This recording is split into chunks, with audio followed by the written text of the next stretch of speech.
अब यहाँ एक अतिथि आए हैं जो कि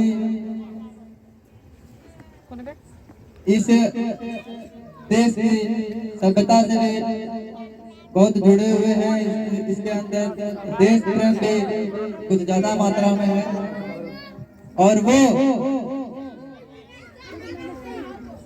दंत चिकित्सक हैं और वो आयुर्वेद के भी बहुत बड़े ज्ञाता हैं। तो मैं ऐसे महान शख्सियत को इस मंच पर आमंत्रित करता हूँ जिनका नाम आपने कभी सुना भी होगा, नहीं भी सुना होगा, लेकिन आज भी दृष्टि ज्ञान शिक्षा संस्थान के माध्यम से सुन लेंगे। तो मैं उसका नाम अनाउंस करने जा रहा हूँ। उनका नाम है डॉक्टर वरुण कुमार। इनके स्वागत के लिए जोरदार ताली।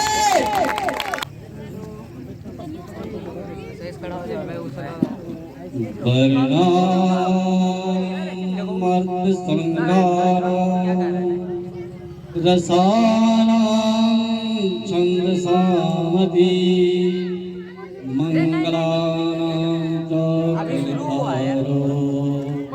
मंगलानि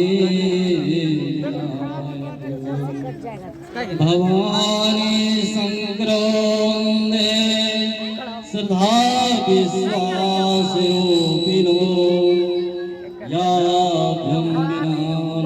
बसंती सदा शांति अस्मि वंदे बोधभयं नित्यं गुरु संग्रहरूपिणं यमसिद्रोहि भद्रोहि चंद्र सर्वतुते सीताराम गुणग्राम पुण्य विहारिणो वंदे विसिद्ध विज्ञानो कवीश्वर कपीश्वरो। परम आदरणीय इस दिव्य दृष्टि शिक्षक संस्थान के अध्यापक श्री सोमनाथ जी और इसके निर्देशक मोनिका कुमारी, साथ ही इस संस्थान में पढ़ने वाले बच्चे बच्चियां, अभिभावक, मैं आप सबों का तहे दिल से हार्दिक अभिनंदन करता हूँ। मैं पहले आज बड़ी खुशी और आनंद का उल्लास का दिन है कि आज हम लोग अपने जीवन में पहली बार इस देखने को मौका मिला है कि सरस्वती पूजा और गणतंत्र दिवस आज पहली बार एक साथ देखने को मिल रहा है। इसलिए हमें बहुत ही हर्ष और उल्लास के साथ इस कार्यक्रम में मैं शामिल हुआ। यह बड़ी सौभाग्य की बात है। तो सबसे पहले मैं एक सरस्वती माँ का वंदना करता हूँ, उसके बाद फिर आगे कार्यक्रम या कुंदेंगे तू सारे हार दबरा या शुभ्रवस्ता कृता या दीना वरदं वंदित करा या श्वेत पद्मासना या ब्रह्मच्युत शंकर प्रवृत्ति वेते सदा वंदिता सामा पातो सरस्वती भगवती विशेष दारुया।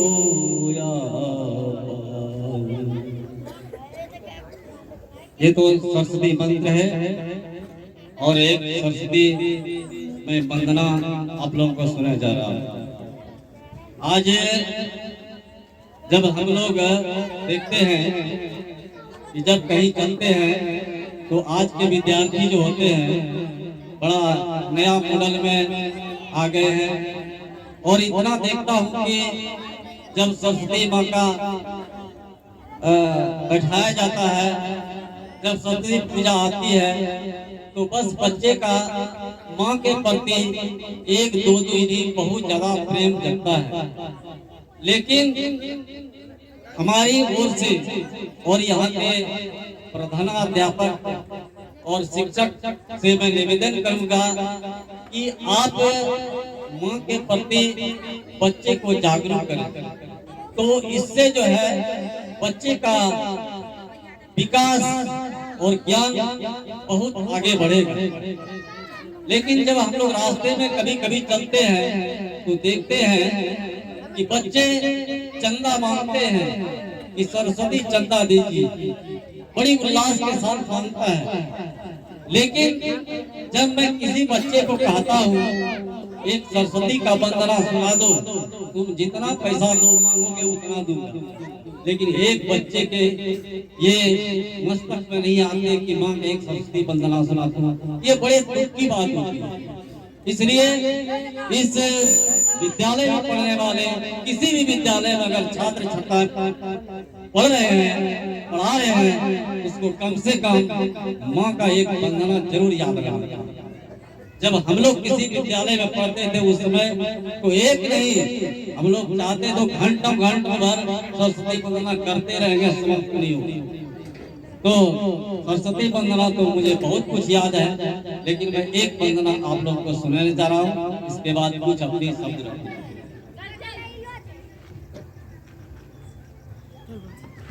माँ शारदे कहाँ तू बीना बजा रही है, माँ शारदे कहाँ तू बीना बजा रही है, किस मंजुगान से जग को लुभा रही है, इस मंजुगान से तू जग को लुभा रही है, किस भाव में भवानी तू मग्न हो रही है, किस भाव में भवानी तू मग्न हो रही है, माँ शारदे कहाँ तू बीना बजा रही है, माँ शारदे कहाँ तू बीना बजा रही है, माँ शारदे कहाँ तू बीना बजा रही है। पंक्तियां तो बहुत है, लेकिन काफी लंबा समय चले जाएगा, इसलिए मैं छोटे ही शब्दों में कह करके माँ को नमन करती हूँ। अब हमारी दो शब्द ये है कि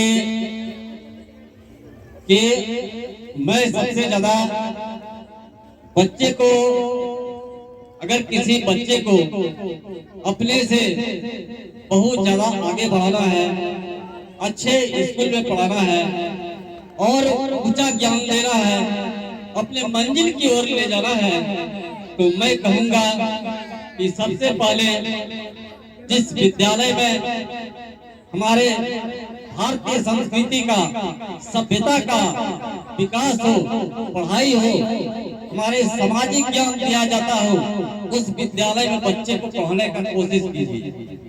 और यदि आप ज्यादातर देखते हैं कि टिप टॉप स्कूल में पढ़ाना चाहते हैं कि हमारे बच्चे जो जाएंगे जो देखने में बहुत स्मार्ट लगे, चाहे कोई मीनार है, तो वैसे बच्चे को अगर आप पढ़ाते हैं तो मैं ये कहूंगा कि वह बच्चा पढ़ेगा तो जरूर, लेकिन वह बच्चा कल के डेट में वो आपका नहीं रहेगा, किसी दूसरे का हो जाएगा, किसी दूसरे देश का हो जाएगा, वो किसी समाज का बच्चा हो जाएगा, वो आपका बच्चा नहीं रहेगा। लेकिन यदि आप भारतीय संस्कृति सभ्यता के अंतर्गत बसने वाले रहने वाले अगर उस विद्यालय में आप बच्चे को डालते हैं और पढ़ाते हैं, तो आप जो उस बच्चे को कहेंगे वो आपके बच्चे आपकी बातों को मानेंगे। आजकल के बच्चे जब पढ़ निकल करके बीए एमए निकलते हैं, तो कुछ दिनों के बाद वो माँ क्या होता है, पिता क्या होता है, दादा क्या होता है, दादी क्या होता है, समाज क्या होता है, वो अपने आप को भूल जाता है। वो अपनी ऐश मौज की दुनिया में बसने लगते हैं, जीने लगते हैं, वो दूसरी तीसरी दुनिया में बस चलने लगते हैं और अपने माँ समाज के अभिभावक को सबको भूल जाते हैं कि किस पिता ने मुझे जन्म दिया है, किस माता ने मुझे जन्म दिया है, मुझे मेरा क्या कर्तव्य है, वो सब भूल जाते हैं। इसलिए अगर ऐसे बच्चे को डालना है तो आप देखिए कि किस विद्यालय में, किस संस्थान में हमारे बच्चे ऐसे पढ़ के निकलेंगे जो कि हमारा बात, समाज का बात, देश का बात और देश के लिए मर मिटने के लिए तैयार होगा। वैसे बच्चे को आप वैसे शिक्षण संस्थान में डालिए।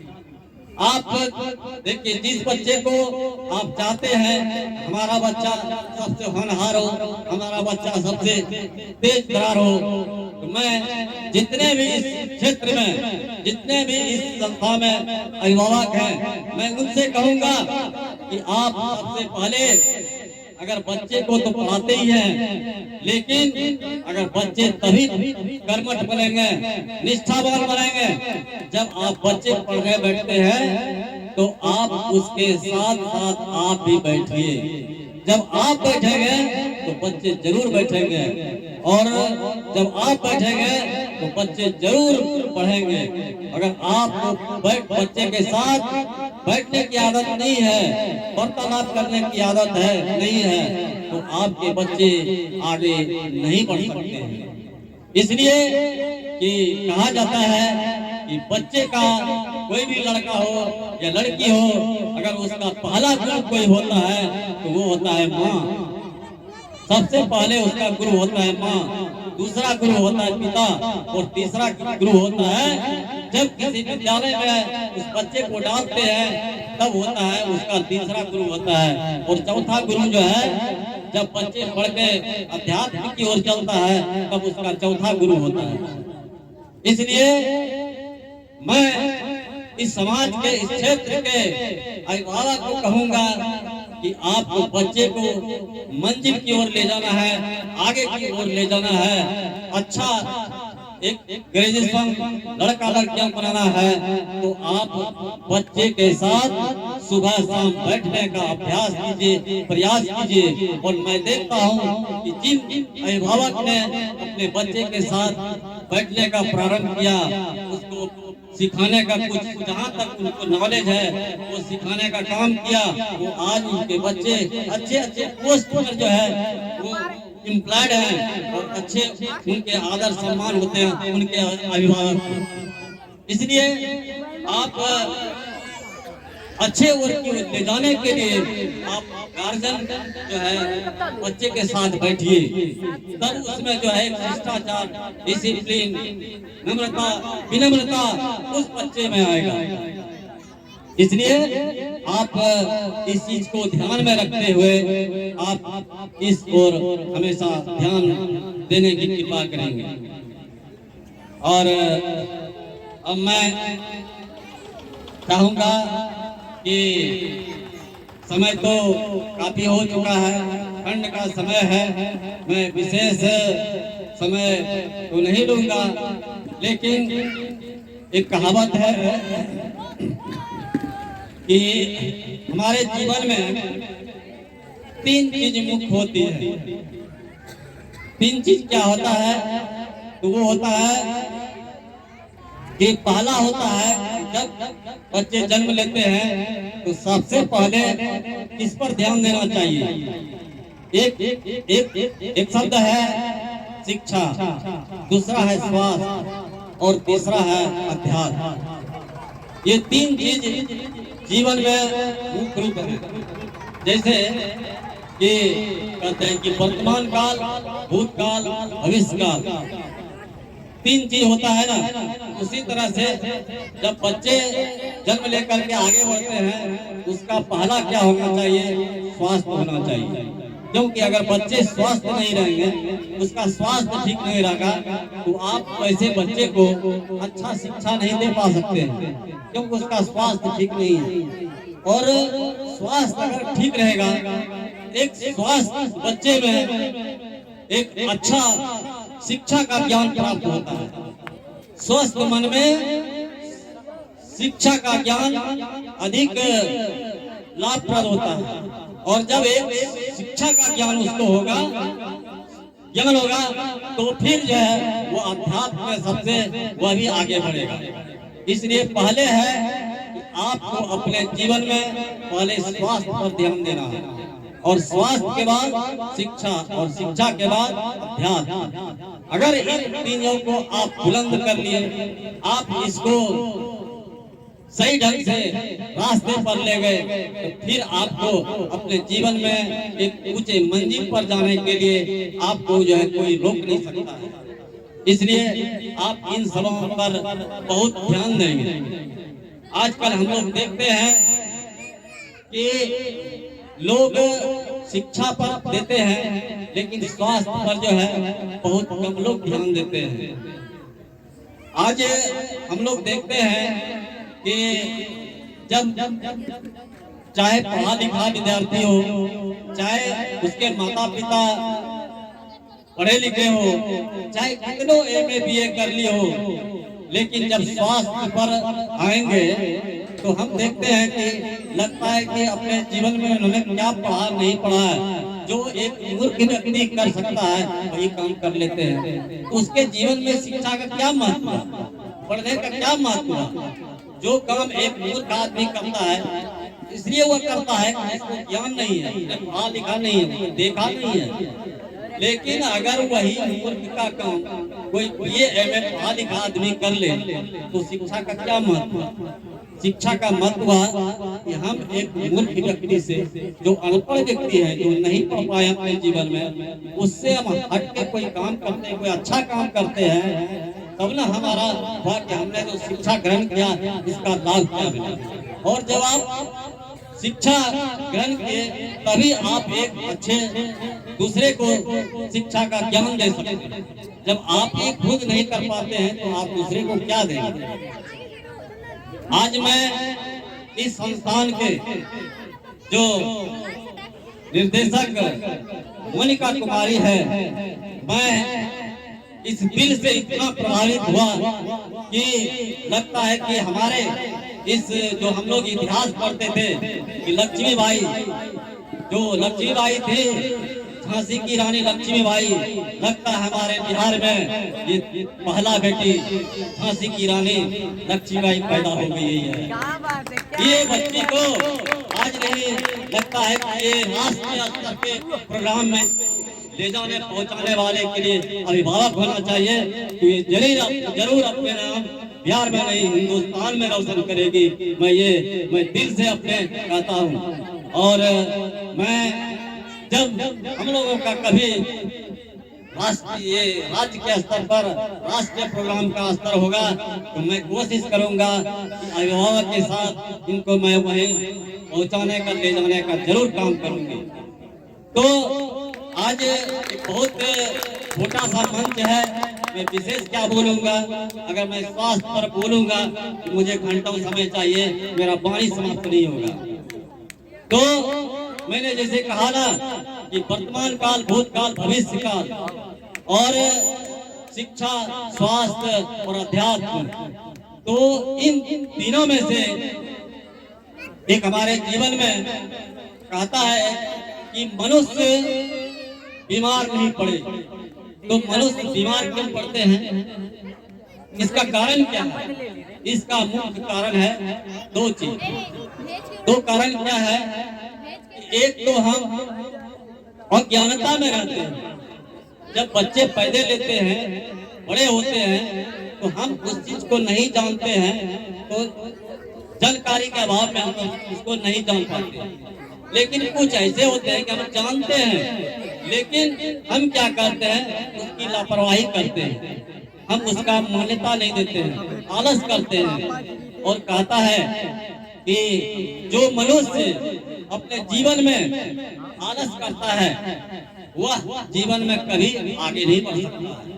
इसलिए आलस जो है मनुष्य का सबसे बड़ा दुश्मन आलस है। जो व्यक्ति, जो विद्यार्थी, लड़के लड़कियां पढ़ने में आलस करते हैं वो नहीं पढ़ पाते हैं, और जब वो नहीं पढ़ पाते हैं वो आगे नहीं बढ़ पाते हैं। कहते हैं कि आलस ही मनुष्याणाम शरीरस्थो महानिपुण नास्ति युद्धम समूह बंधु कृत्वायम नाम।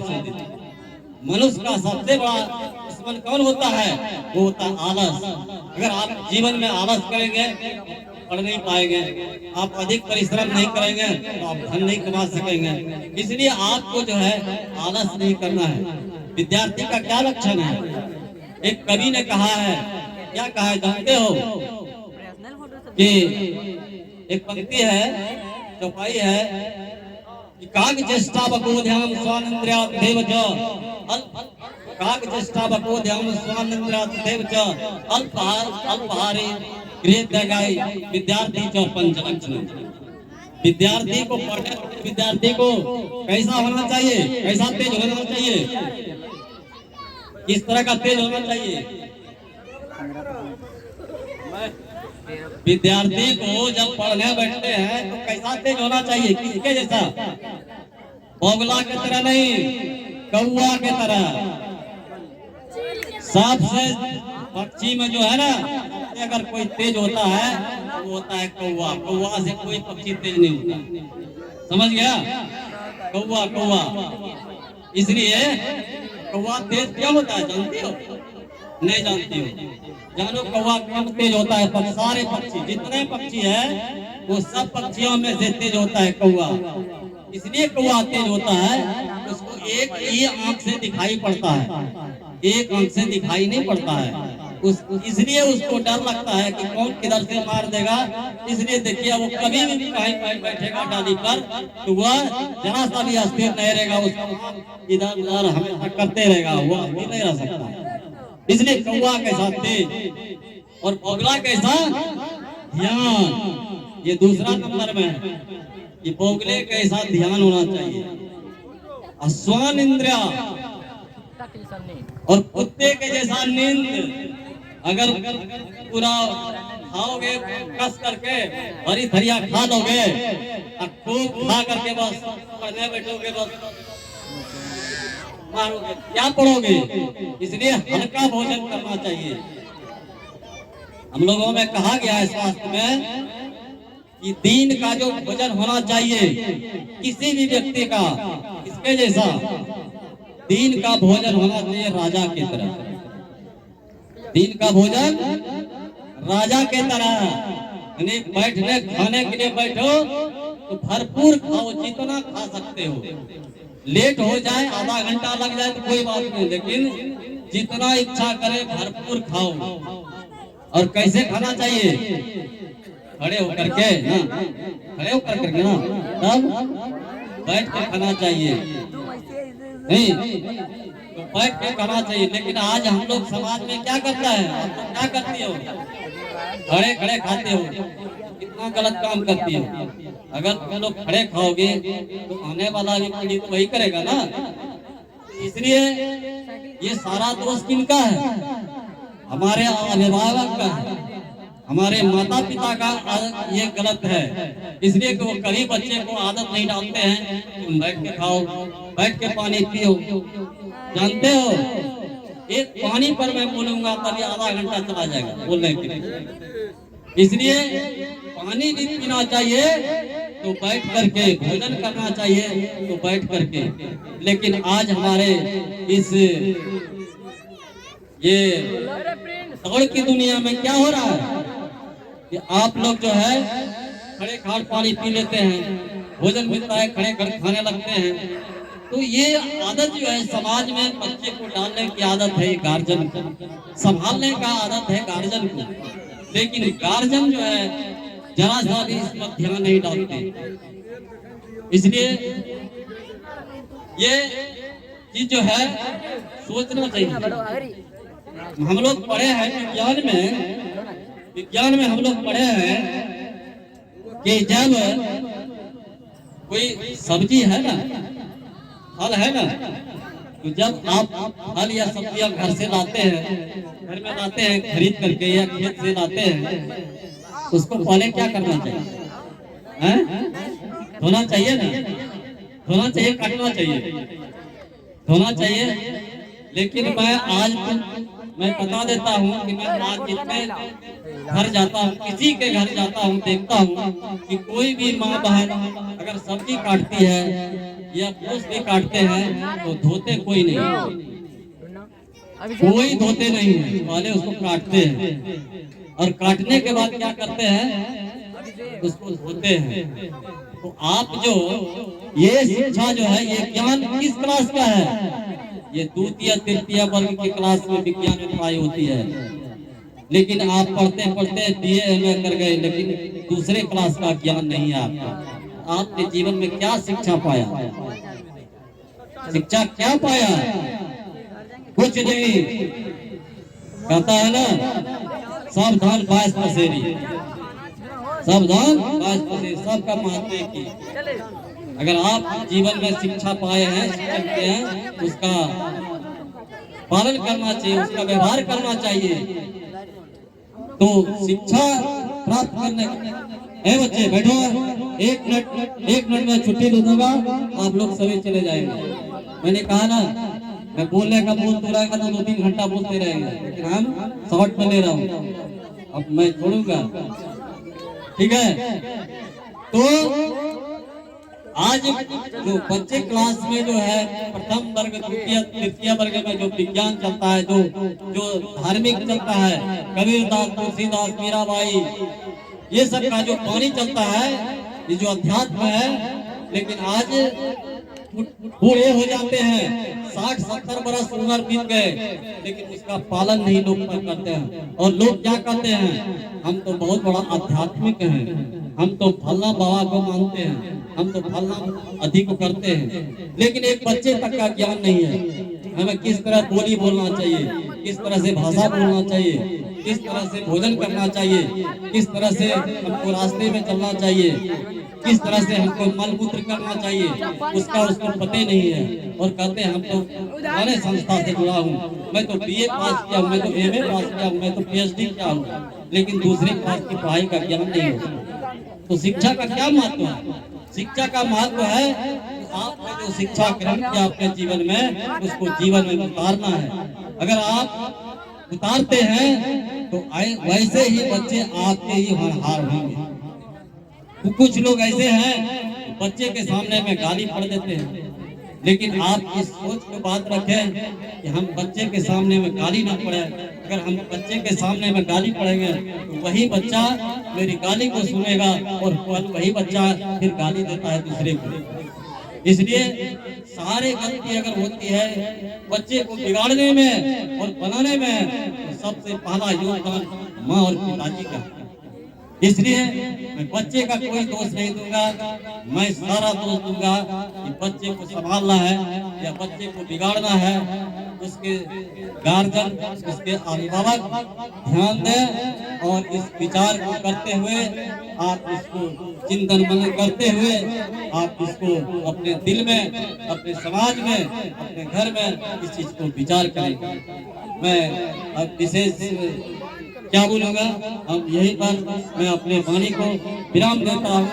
जय हिंद, जय भारत, भारत माता की, भारत माता की, भारत माता की, वंदे वंदे, सरस्वती माता की, सरस्वती माता की, बिना पानी की, बिना पानी की, पुस्तक धारण की, पुस्तक धारण की, कमल हासनी की, कमल हासनी की, जय जय हिंद।